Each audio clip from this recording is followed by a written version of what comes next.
Paper ಕೊಡಿ ಅಂತೀರಾ? ಏನ್ ಸಣ್ಣ ಕೂಡ ಕಥೆ ಇದೆ ಮೇಡಮ್, ಉಪ್ಪಿನಕಾಯಿ ಪೇಪರ ನಾವು ಕೊಡಿಬೇಕಾರೆ ನಾವು ಪೊಲೀಸರಿಗೆ ಒಂದು ಬೆಲೆ ಕೊಟ್ಟು ನಾವು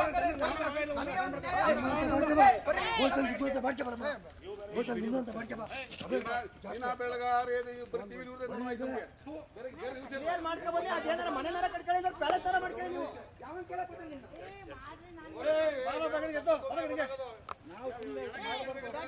ಅರೆಸ್ಟ್ ಮಾಡಿಲ್ಲ ಅವನ್ನ, ನಾವು ಕೇಸ್ ಕೊಟ್ರೆ ಇಲ್ಲಿ ಬಂದಿದ್ದೀರಲ್ಲ ಪೊಲೀಸ್ ಅವ್ರು, ನೀವು ಏನು ಆಟ ಆಡ್ತಾ ಇದ್ದೀರಾ? ಅರೆಸ್ಟ್ ಮಾಡಕ್ಕಾಗಿ ಗೊತ್ತಿಲ್ಲ ಅಂದ್ರೆ ಯಾಕೆ ಬಂದಿದ್ದೀರಾ ನೀವು ಇಲ್ಲಿ? ನಾವು ಹೋದ್ರೆ ಇನ್ನೂ ಗಲಾಟೆ ಆಗುತ್ತೆ. ನಾನು ಹೋದ್ರೆ ಗಲಾಟೆ ಆಗುತ್ತೆ ಮೇಡಮ್. ನಾವು ಗಲಾಟೆ ಅಂತ ಬಂದಿದ್ದೀವಿ. ಮೇಲಧಿಕಾರಿಗಳನ್ನು ಕೇಳಿ ಮೇಡಮ್.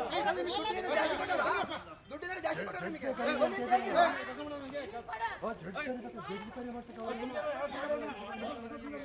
ಯಾರು ಮಾಡಿಲ್ಲ ಪೊಲೀಸರು ಮಾಡಿಲ್ಲ ಅಂತ ನಾವು ಮಾಡ್ತಾ ಇದ್ದೀವಿ. ಪೊಲೀಸರು ಮಾಡಿದ್ರೆ ನಾವು ಬರ್ತಾ ಇದ್ದೀವಿ. ನೀವು ನಮ್ಮನ್ನೇ ಕಳಿಸ್ತೀರ ಸರ್, ಅವ್ರನ್ನ ಕಳಿಸ್ತೀರ ಸರ್, ನಮ್ಮನ್ನೇ ಕಳಿಸ್ತಿದ್ದೀರ. ಅವ್ರು ಕೆಲಸ ಮಾಡ್ತಾವ್ರೆ ಅಂತ ಬೇಡ ಇಲ್ಲಿ ಮಾಡ ನೀನು. ಅವ್ರೇನು ಒಳಗ ಅವ್ರು ಅವನ್ನೇ ಒಳಗಾಕಕ್ಕಾಗಿಲ್ಲ, ಇವ್ರೇನು ಹಾಕೋದು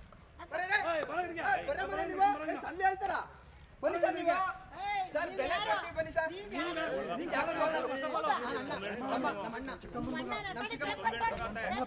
ತೋರಿಸ್ತಾರೆ ಮೇಡಮ್, ಪೇಪರ್ಗೆಲ್ಲ ತೋರಿಸ್ತಾರೆ ಮೇಡಮ್ ಸರ್. ಅವ್ರು ಕರ್ಕೊಳ್ಳಿ ಸರ್, ಬರೋಬ್ಬರ ನೀವು ಬರೋಬ್ಬರ ನೀವು ಗಲಾಟೆ ಇದ್ದಿದ್ದೆ. ಅವ್ರೆ ನಿಮ್ಗೆ ಕಾಮಿಡಿ ನೋಡ್ತಾ ಇದ್ದೀರಾ ನೀವು? ಕಾಮಿಡಿ ಟೈಮ್ ಇದೆ, ನಾವು ಕಾಮಿಡಿ ಮಾಡ್ತಿದೀವ.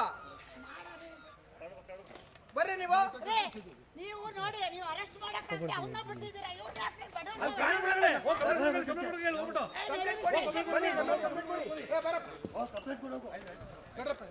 ಕೆಲಸ ಮಾಡಬೇಡಿ ಬನ್ನಿ ಸರ್. ನೀವು ನಾವು ಅವತ್ತು ಬಿಟ್ಟೋಗಿದ್ದೀವಿ ಅವ್ರು ಹೇಳಿದ ಕೊಳ್ಳೆತನಕ್ಕೆ.